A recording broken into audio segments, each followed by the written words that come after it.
doono Sheekh Xasan waxaan ka codsanayaa inuu soo istaago oo ayadaha quraanka inuu furo. أعوذ بالله من الشيطان الرجيم وإذا رأوا تجارة أو لهوا انفضوا إليها وتركوك قائما والله إن الله خير من اللهو ومن التجارة والله خير الرازقين صدق الله العلي العظيم. ujeedaan dhalinyarada magaca Saaman Zuraf Omar haddana waxaa u yeerayaa gudoomiyihii hore ee dalada Efson mudane Cali Waare oo asagana aan jeclahay inuu laba kelmad meeshaan lagu soo jeediyo. ومقصد والله أرتد بدن وقيام أذكرك وسلامي لكن هذا ما دام لي وعي ومحسنتين مركورة بسم الله الرحمن الرحيم إن أنت مانتا ومالين وين أوكي مالي وحن السوني مت إلا بسو مركز سوماليا حرم ماذا خالد أنت حرم ماذا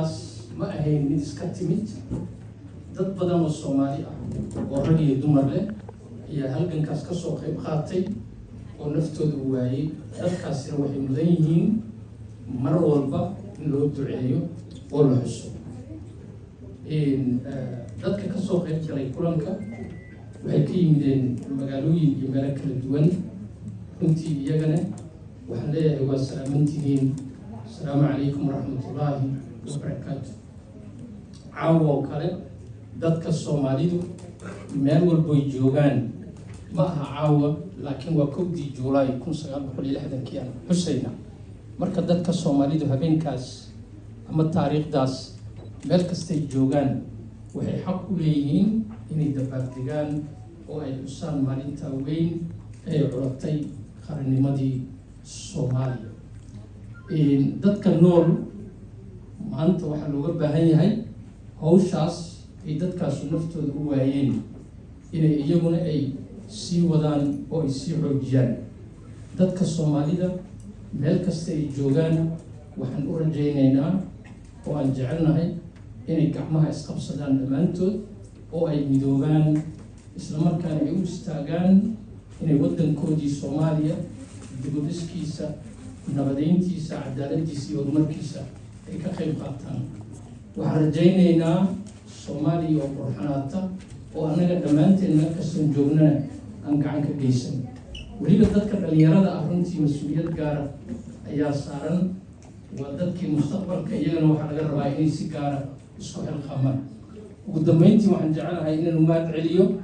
gudoomiye Nuune saaxiibkeen iyo tiimkiisa iyo jaaliyadiisa magaalada Isbool iyo agagaarkeeda. runtii kulankan quruxda badan ay soo qaban qaabiyeen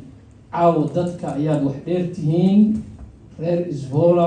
iyo agagaarkeeda waa inaad saxbisaan. gudoomiye Nuune waa mudan yahay in loo yimaado meel kastoo la joogo. runtii shaqada uu qabtana ee mujtamaca Isbool iyo agagaarkeeda uu qabtana waa mid muuqata. cabdiqaadir oo adigana aad iyo aad ayaad u mahadsan tahay.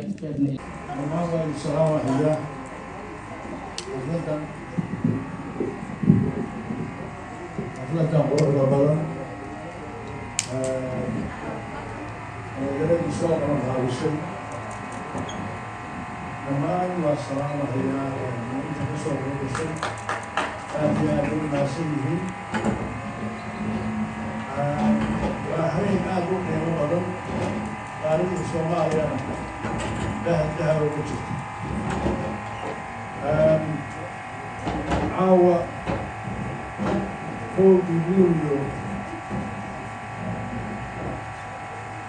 وعملوا في الصوماليين ورشوا الصوماليين وشرفوا في الصوماليين كل قبيلة عاوة هنا هي أنت حالك عاوة سووتي وعدد كده شيء فوق يوليو كذلك عدد كده شيء بديل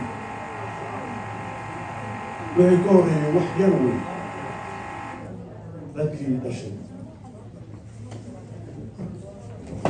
dad badan baa u geeriyooday shanta Soomaaliya Djibouti iyo Ethiopia geelka shanaad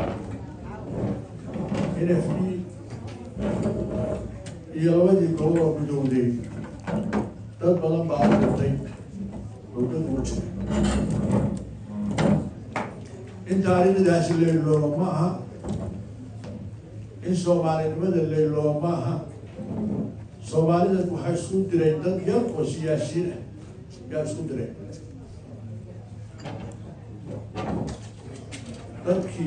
dadka Soomaaliyeed markaan anigu hadda xasuusto gobolladii Soomaaliya dadka Soomaaliyeed dad aada u fiican wey dad aada u wanaagsan wey qabiilka iyo waxaan yaryaroo siyaasadaha meeheen dad wanaagsan wey meel kasta tag waa dad wanaagsan wey dadka taariikhdaas leh in meel xun la dhigo oo nala caayo oo waxa weeye nala ku weysano oo nimaan annaka nageynin uu sabaalkii muxuu ahaa oon ka fiicannahay diin uga fiicannahay oo wax walba uga fiicannahay uu nacaayo waxaa noo keenay siyaasi liitaan noo keenay siyaasi liitaan noo keenay waxaan ka codsanaynaa ka kora waxaas gobol ha laga weynaado qabiilkaa laga weynaado si xun fakeraha si xun uga weynaada